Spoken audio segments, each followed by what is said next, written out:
What's goody, y'all? I want to take advantage of a day that comes around once every 4 years, February 29th, and the year is 2024.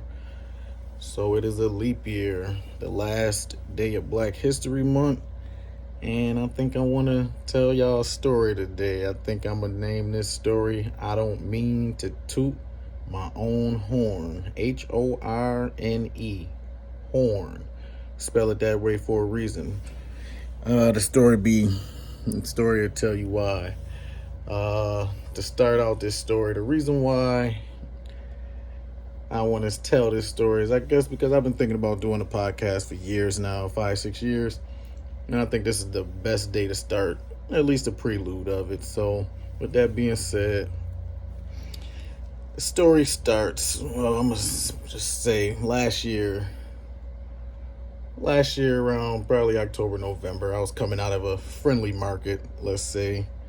I don't go out, I don't leave the house much. All right. I'm just gonna get right into a story of how this I don't mean to toot my horn thing sparked. All right. But so I come out this friendly market, and I don't leave the house much, but I hear beep, Sammy. Normally I'm a talker, so I would go to a window and say what's good, but I didn't feel like talking today, so I chucked the deuces, all right, and said what's good. But then I immediately turned to my left, and somebody else was like, "Oh shoot, what's up?" You know what I mean? But then he proceeded to like introduce me to his daughter, so I was like, "All right, I know my man." So I was like, "I know him." It was nothing. I'm like, "What's good? How you been?" And he was like, "So and so." I don't remember the little girl name, but he was like, "So and so.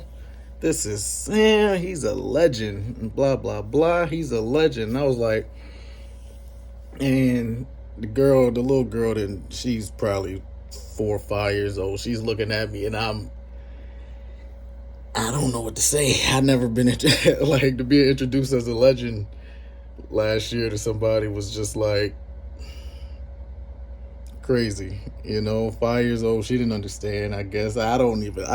I love it though, but man, I don't mean to toot my own horn. So I'm gonna go back in like '99 when I was playing like street football. All right, I remember this day because I don't normally say much to people. Especially like if I respect elders and stuff like that. But I remember this day vividly. So we playing outside, playing street football, and I live on the intersection where it's like the highway, and like the end zone was in the highway, so I'm crossing the street running, and the lady was kind of like trying to turn the corner to get onto the street. We was near the end zones, but so long story short, she beeped at us and yelled out the window something. I don't remember what she said, and normally I would just like probably since that day I probably like let something go, but I decided to say something that day, and I said, your son is going to want to grow up to be like me. And she made this face and drove off. And I didn't know what I meant when I said that, but I knew I wasn't a bad kid, man. Like I knew I wasn't a bad kid. So when I said that day to that lady, I don't remember who she was. I don't remember nothing. But when I said that, I kind of meant that, like, I'm not a bad dude. Like, your son is gonna want to grow up to be like me one day. So for like to be to be introduced as a legend a few years, 20 years later somehow, all right, that's kind of crazy. But I digress. So let's go back to around that time when I was a kid, back in '99. That was probably my first year. That was my first year playing Little League football. Like the 4 years before that, I was playing street football. I started playing street football when I was 7. So I started, like, this sounds funny, but like my older brother was probably 14 at that time, 13 going on 14. So I couldn't go on the street without a chaperone.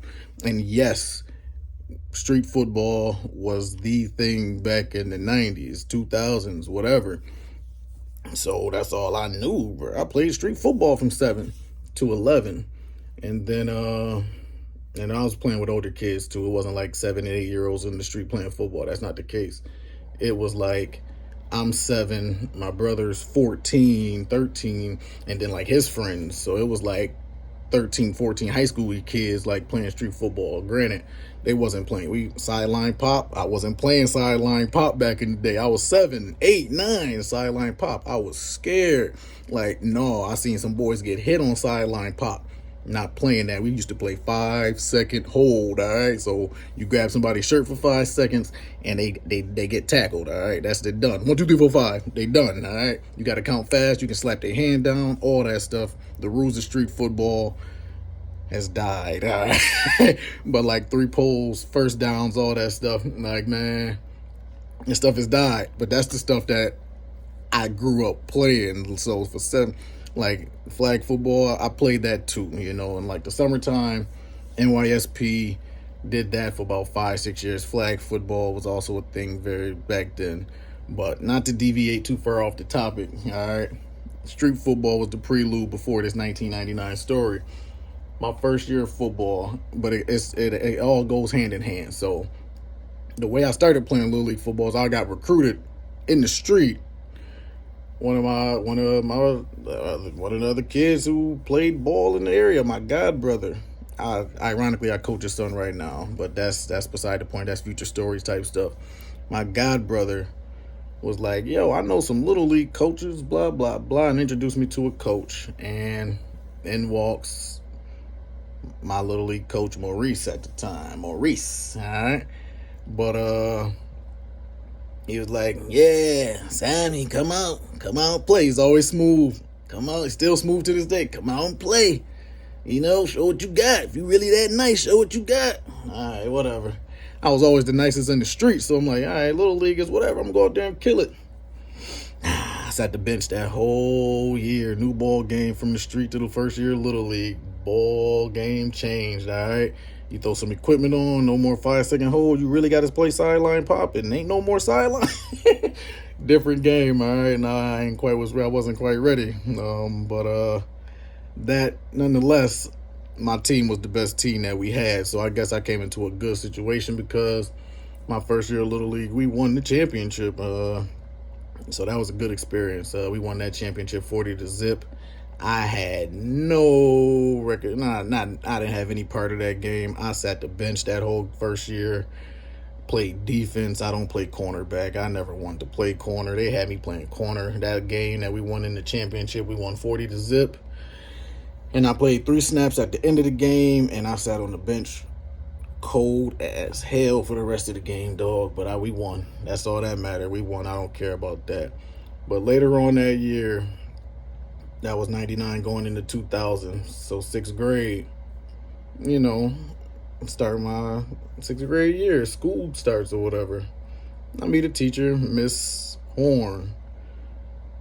Miss Horne, first black teacher ever. Miss Horne, lady, nice lady. She's educator. She's probably got about 30 years of experience plus, who knows. But the reason why I start this story off talking about her is because that was the year of my first championship year. So going into that year, February 29th rolls around. That's 2000 now. All right, February 29th, year 2000. That is a leap year. And she comes up into the front of the class and says, "I'm 12 years old, 6th grade. This is my 13th birthday." What? 13? Like, I'm 12. I know you ain't 13. So me being me, I said that. Like, you not 13, bro. Like, but nah, Miss Horne, she was like, "No, I was born on February 29th, blah, blah, blah. And this is my 13th birthday." And that made something click in my mind. Like, oh, wow. Every 4 years out of that random year, you was born on that day. And that always stuck with me. So it's like all the things that go with 13s and stuff like that. 13 times 4 cards. I play deck of cards. 13 cards, 4 different suits. I put that together. She was really turning 52 at that time. And that's why I never forget a day like this. You know, I was born in 88, which was a leap year as well. You know, so leap years are kind of special to me. I wear number 29. That was my football number in high school. Number that I didn't want. I didn't want the number 29. Trust me. I wanted to be number 20. All right, I wanted to be Barry Sanders. Like, that was my thing. By the time my 3-year little league career ended, I ended that. Like, I didn't like go on. Like, I wanted to play high school football, and I went to play high school football and made the team. That's another story. We're gonna get to that story later. But like, I wore number 29, and that was given to me because I was like, hey, I want to wear number 20. And in order to play high school football back in the day, it wasn't like it is now. It was Buffalo, especially in Buffalo, it was only the Harvard Cup football. There was no Section 6. And money, funds, helmets, equipment, all that stuff necessarily wasn't there. I don't know what it is like now, but we had 40 jerseys. So number 20 wasn't one of those 40 jerseys. So here, take this 29. No, I was like, all right, I got a jersey. I'm a freshman. I ended up starting. I ended up starting.